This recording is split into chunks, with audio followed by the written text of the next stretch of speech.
Bricoler, c'est sérieux! Bonjour, je m'appelle Giz et bienvenue à Bricoler, c'est sérieux! Aujourd'hui, on règle le plus grand cauchemar des dresseurs Pokémon, c'est-à-dire de manquer de batterie pendant qu'on joue à Pokémon Go! Quand t'es un membre fier de Team Valor, tu veux pas être celui qui manque de batterie pendant que tu pètes des gyms avec ta gang? Ben ça arrivera plus, parce qu'on va fabriquer des Pokéballs qui peuvent recharger les téléphones!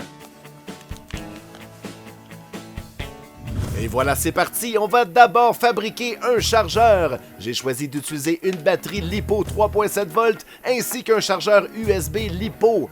On voit que j'utilise en ce moment une 1200 mAh, mais c'est pas idéal. Je vous recommande une 2000 mAh parce que sinon, vous ne pourrez même pas recharger un téléphone au complet. On va d'abord souder nos batteries sur nos chargeurs LiPo et ensuite les recharger. Et voilà, on est prêt pour recharger. Voici la 2000 mAh qui sera notre Ultra Ball. Puis les deux autres, ce soit une Pokéball puis une Great Ball. On les charge, les lumières rouges allument et lorsque c'est chargé, il y aura une lumière bleue qui allumera. On doit maintenant reconvertir notre voltage de 3.7V à 5V avec un régulateur. Donc celui-ci a une vis et on peut l'ajuster. On va donc souder celui-ci à la sortie de notre chargeur LiPo qui est lui-même connecté à la batterie pour ensuite ajuster le voltage. Bon, par défaut, en ce moment, on est à 20 volts. Bon, c'est écrit moins 20 parce que j'ai mis les fils à l'envers. Donc, je vais visser jusqu'à temps que j'obtienne la valeur de 5 volts. C'est très important parce qu'on n'oublie pas, un iPhone, ça coûte cher et on ne voudrait pas le briser. On va ensuite attacher une prise femelle USB. Donc, on va attacher le 5V ainsi que le ground. En théorie, pour charger, on n'a pas besoin des deux du milieu qui sont le D+, et le D-. On attache celui-ci sur notre régulateur qui nous fournit du 5V. Et c'est maintenant le moment de vérité. Est-ce que ça fonctionne?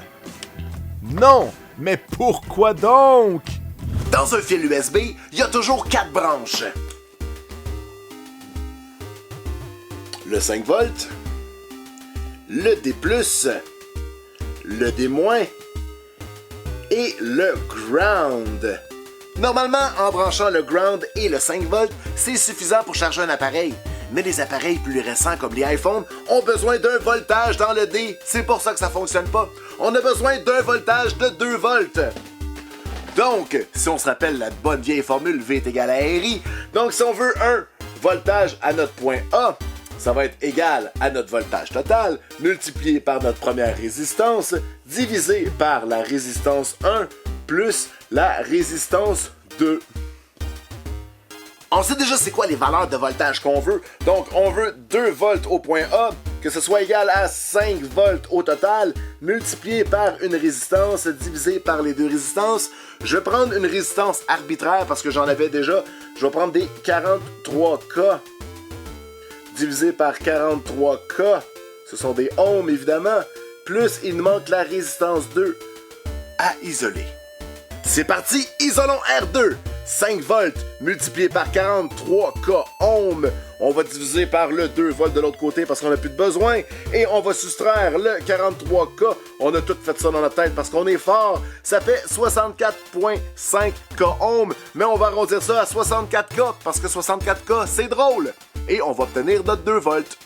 Tu vas à la maison, ça sert à quelque chose, les maths. Allez, c'est parti! On va mettre un courant de 2 volts sur le D+, et le D- en attachant deux résistances. Je vais couper les coins ronds et carrément les attacher ensemble et souder les deux pins, mettre un gros bloc de soudure. Comme ça, les deux pins du milieu vont en devenir qu'une parce qu'on veut 2 volts sur les deux. En fournissant du 2 volts sur les deux, on va obtenir une charge de 500 mAh. Il y a moyen de monter à 1 ampère en faisant une valeur différente sur les deux, mais on n'a pas besoin puis c'est dangereux. C'est pas un iPad, c'est un iPhone. On va juste s'assurer que c'est bien du 5 volts pour pas briser le téléphone. Wow, 5.02, c'est bon. Moment de vérité. Est-ce que ça fonctionne? Et victoire! On a un chargeur! J'ai décidé de faire une folie et aussi d'attacher des fils afin d'avoir les lumières de statut, donc la rouge quand c'est en train de charger, et j'ai mis une verte pour quand ça a fini de charger. Comme Pokéball, j'ai utilisé un modèle de chez Toys R Us qui coûte environ 12 $. Alors ce qu'on veut faire, c'est complètement enlever le rond de la Pokéball et c'est par là que nos fils vont sortir. Donc on y va comme un champion avec la Dremel et on fait disparaître le point blanc du milieu. Ah, la bonne vieille colle chaude, le deuxième meilleur ami de l'homme après le duct tape. On va coller un Lego sur notre prise USB afin de la solidifier quand on va la coller sur la Pokéball. On va noyer ça dans la colle chaude. Mettez-en, c'est pas de longuant, ça coûte pas cher des tubes de colle chaude. Et on va coller ça le plus solidement possible. On solidifie ça en mettant encore une fois beaucoup trop. Un autre morceau de Lego cette fois-ci pour solidifier le chargeur LiPo micro USB. On va lui aussi le noyer dans la colle chaude afin de l'appliquer cette fois-ci sur le dessus de la Pokéball. On solidifie tout ça, un petit peu de colle contact, hein? Pourquoi pas? On veut que ça dure pour toujours. Un petit morceau de tape électrique pour pas qu'il y ait de court-circuit entre les deux sections. On met la batterie et on fait qu'est-ce qu'on peut pour que ça finisse par rentrer dans le trou. On va mettre les deux lumières de statue dans les trous sur le dessus de la Pokéball. J'ai même pas eu besoin d'en faire, il était déjà là. On aurait dit qu'il me disait « Hey Giz, mets donc des lumières! » Et voilà, cette fois-ci, on peut fermer pour de bon. Et nous avons une magnifique Pokéball. C'est maintenant l'heure de la charger et d'attendre que la lumière verte allume. Ce sera alors le temps de partir à l'aventure. Et voilà! En plus d'augmenter votre charisme de dresseur Pokémon, vous ne risquerez plus de manquer de batterie! Écoutons le témoignage d'une cliente satisfaite de Team Valor. Le niveau de batterie descend à vue d'œil. J'ai 3 Pokéballs qui peuvent charger ton téléphone sur ma ceinture! C'est magnifique! C'est excitant, tout ça? C'est fou! Ok, on va essayer ça. Ça fonctionne-tu? Ah, ça charge en tout cas. Merci beaucoup pour tes Pokéballs qui ont chargé mon téléphone comme un charme. Ah, c'est pas merveilleux. Et voilà, c'est terminé pour aujourd'hui. J'espère que ça vous a plu. Si c'est le cas, n'oubliez pas de mettre un pouce vert et de vous abonner à la chaîne. Et on se revoit bientôt sur le jeu C'est sérieux. Ciao!